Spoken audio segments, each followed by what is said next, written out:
for change. Hello, everyone. My name is Dmitry Katalkov. I'm Deputy Head of Cyber Analytics of Positive Technologies, and I've spent more than 10 years kind of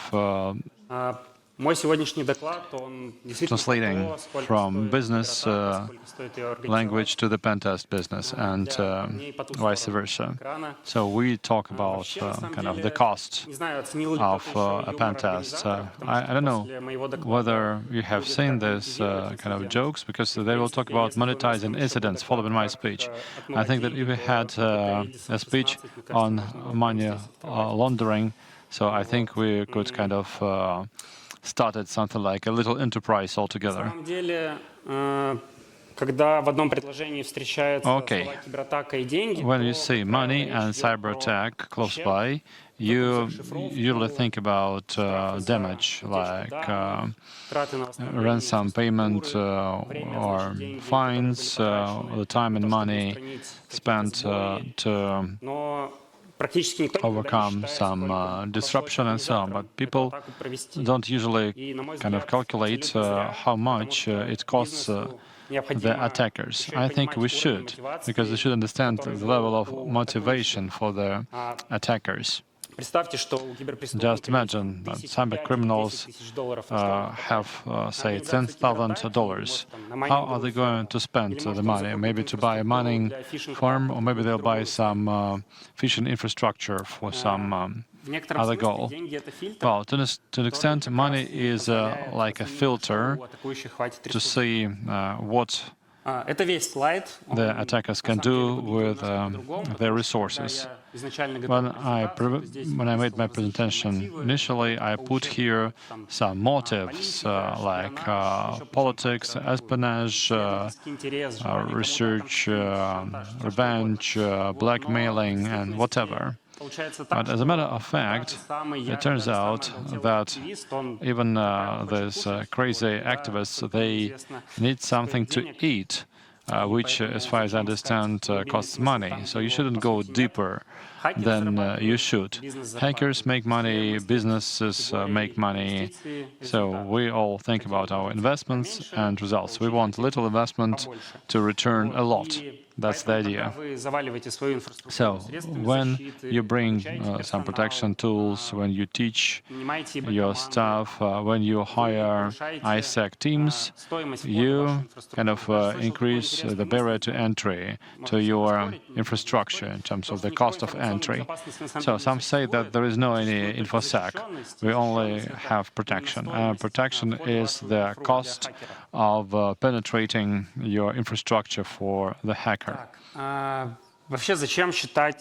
So why should we look at the costs of cyber attacks? Maybe we have enough qualitative and quantitative data, which kind of shows how complex it is, and so on and so forth. So some kind of one-on-one ideas are here in the slides. You can have a look at the CVSS standard. They have this complexity metrics, but this is for a standalone vulnerability, which is a poor reference for the overall complexity of the attack. If we talk about some methods developed by consulting companies, pen testers, and so on, these criteria are not always clear to the top management. So we see high or low level of security, but then we have to explain it in detail why it's like that. This is based on the model, considering the number of steps to be taken, or maybe the complexity of individual steps, the time required, and so on. So those who do this consulting and the end users, they don't always agree on this. Well, sometimes it's clear when it's a clear-cut situation, when they break everything or they cannot do anything. But when it's somewhere in between, it's usually subject to some discussions. We can say, okay, it costs $2,000 to hack you. Okay, so we are not talking about some level of protection or security or anything like that. So this is much more straightforward. And, well, we can see that some victims had a low level of security, okay, and whose level is lower, it's difficult to say. Okay, so we might think as attackers in this case. I think that people often forget about this in this paradigm, because attackers look at the target, so how much they're going to invest in terms of money, resources, and so on. They're not talking about scopes and so on. Some say it's difficult or it's easier to hack us. But, well, if people say it costs $1,000 or $10,000 to hack us, then this becomes much more clear.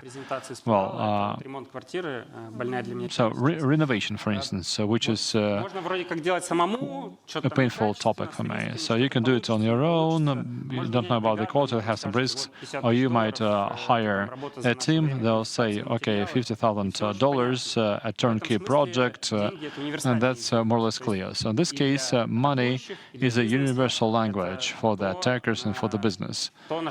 This is the language you may rely on, and then you will not have to think whether you are well protected or not, because if this is expensive, if people kind of need a lot of resources, so this will be a bad business case for you. But a cheap attack within a couple of days, so this is a good investment. Everybody wants to maximize their profit. Okay, I put together this methodology and a tool which lets you estimate the cost of any attack vector for the attackers. Okay, where did we get the prices from? Early this year, we published a good research paper on the dark web market. My colleagues looked at about 20 or 40, I would say, shadow platforms. They had about 20,000 topics and messages where they were discussing the malware prices, the prices for hiring experts, buying the credentials, and so on and so forth. So they kind of looked at this. Here is the QR code for this. So we used these prices as a foundation of the model, and that's how we kind of understood the real market. So this is not out of the thin air. This is from the horse's mouth, so to say. Okay, so talking about the attackers, well, imagine there are some companies without any ISS, InfoSec is performed by the IT guys, or maybe it is a scattered around function. The staff are not trained. So this is one extreme case, or we can have another extreme case. We have a bank, 24/7, SOC, red team, pen test, and kind of bug bounty, and so on. So we understand that in reality we'll see something in the middle, but overall in this methodology, one and the same kind of technique might cost $500, or it might cost $20,000, kind of depending on who will respond, who will counteract them. And here an important thing would be the countermeasures. The countermeasures taken or otherwise if the attack wasn't identified. So if you kind of identify the threat actor during the attack, well, it's quite difficult. If they are detected at some stage, even based on the red team's experience, it's really difficult to make progress in your attack. And then the methodology is based on the three kind of most important things. Number one, qualification. So we are talking about the steps, the attacks, the level of skill the attackers had at every step. Then we have the tools.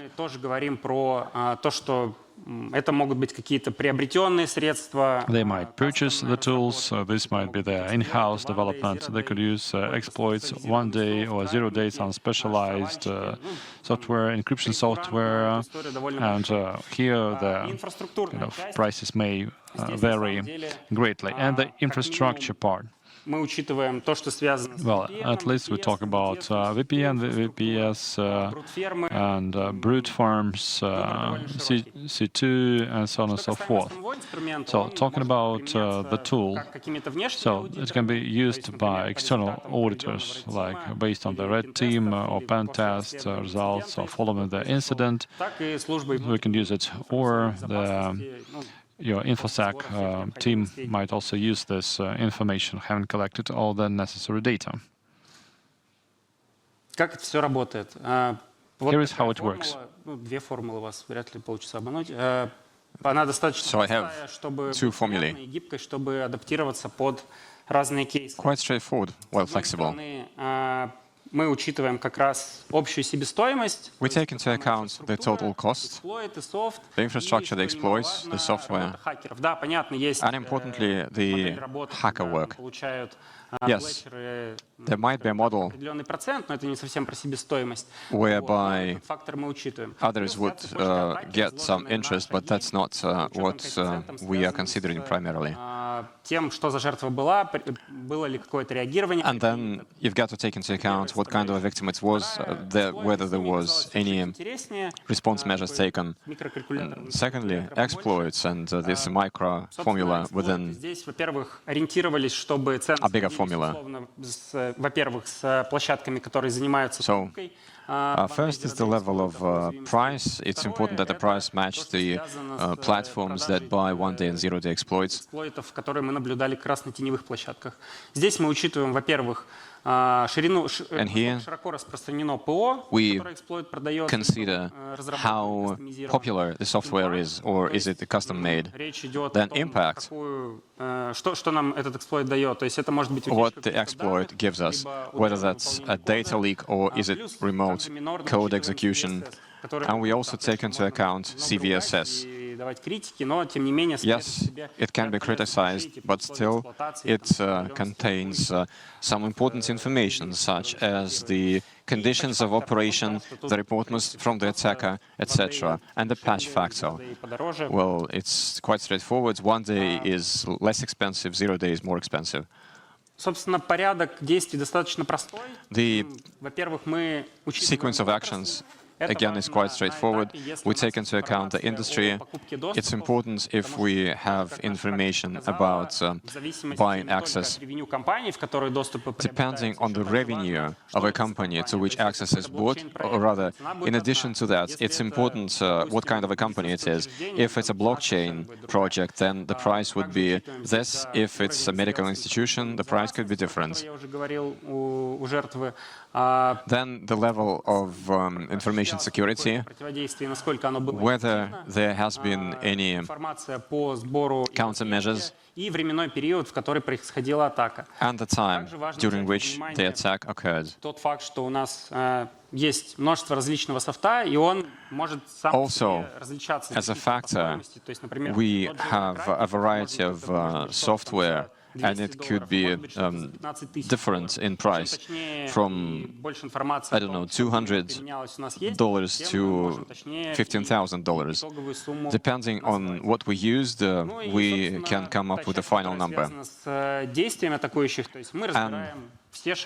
the parts related to the actions by the attackers, the steps that were taken by the attackers, we assess every step by qualification. We use the MyTree matrix for convenience that helps us classify every technique. And the time spent on each particular step. I myself came across a situation when it was quite difficult to calculate the exact time that it took the attackers to implement a particular TTP. So for most TTPs, there are some default values. But again, you've got to understand that a TTP of an attack on a web app could take from minutes to days. And what matters is the logic of an action. And we come up with a final number, say $690,000, and then we tell the management that, look, this is a substantial amount. During day one, someone from Inno Stage did a presentation. If they went to ask in darknet how much would it cost to breach us, they said that it's 50 million. I don't know, it would be interesting to compare it with this methodology. A real-life example, a transportation company has some information security measures implemented. There was a cyber attack in 2 days, and plus there was 7 to 10 days of prior intelligence. No resistance because the attack went unnoticed. They found a vulnerable app, did an SQL injection, and extracted data from the database management system. They got the admin credential and found the ability to download, to upload data, such as web shell, and thus were able to execute code. Then they saw that the domain infrastructure was very visible, and they brute forced the domain accounts. They were able to get a number of privileged accounts. And finally, they were able to extract the credentials of the admin of the domain, and thus they got control of the whole domain, of the whole IT infrastructure. The level of protection is quite low, regardless of how you assess it. In terms of numbers, the cyber attack cost just above $2,500 US. And so, when we talk about color coding or end values, yes, these are all working approaches.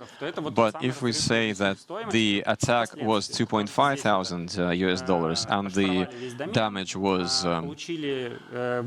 millions, then this is the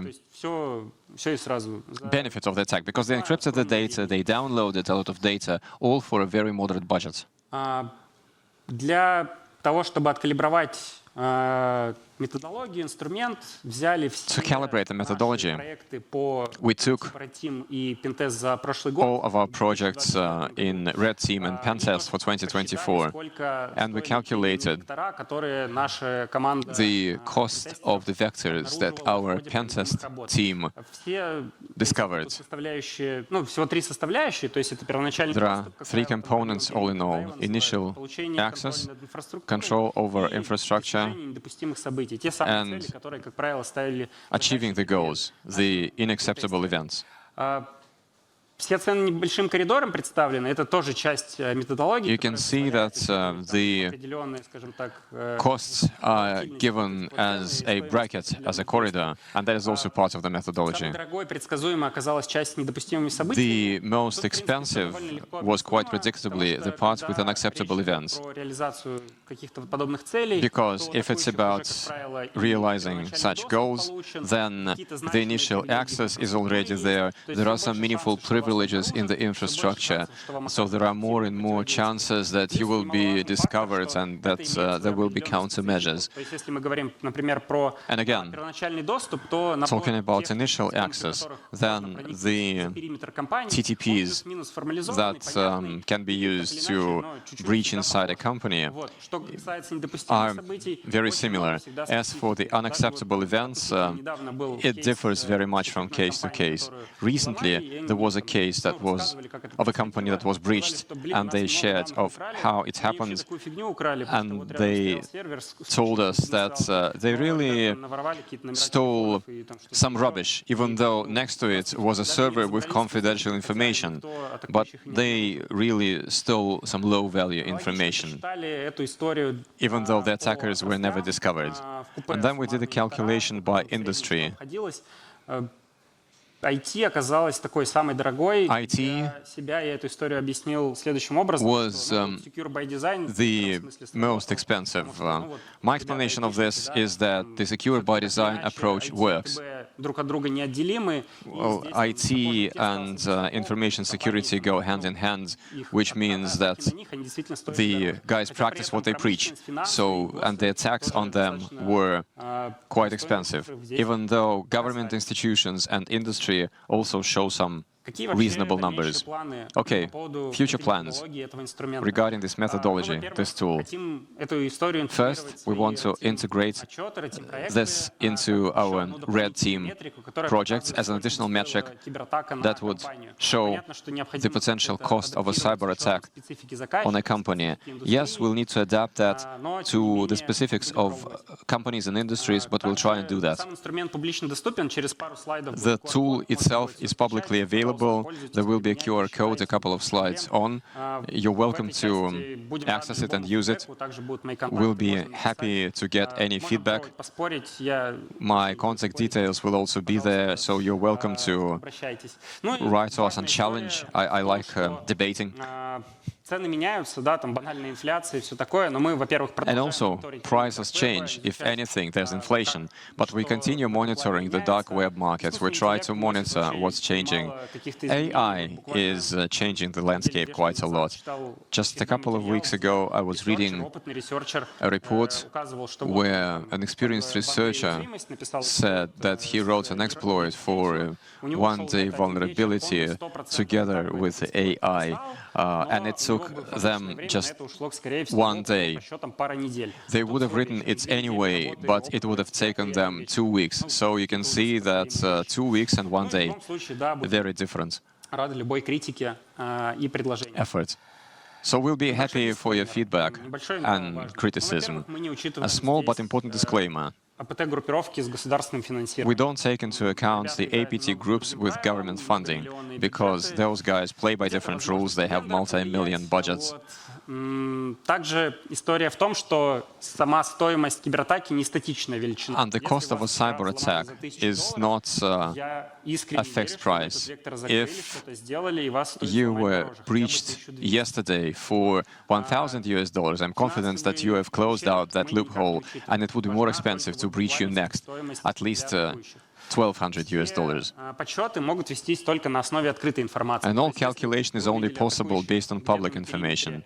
If you see attackers in your perimeter and suddenly they are in your accounting system, well, you wouldn't be able to trace the middle part if you don't have the trail. So here's my links for downloads. The tool, the research, my contact details. And thank you to the guys that helped develop this tool. And thank you to you for coming here to listen to me.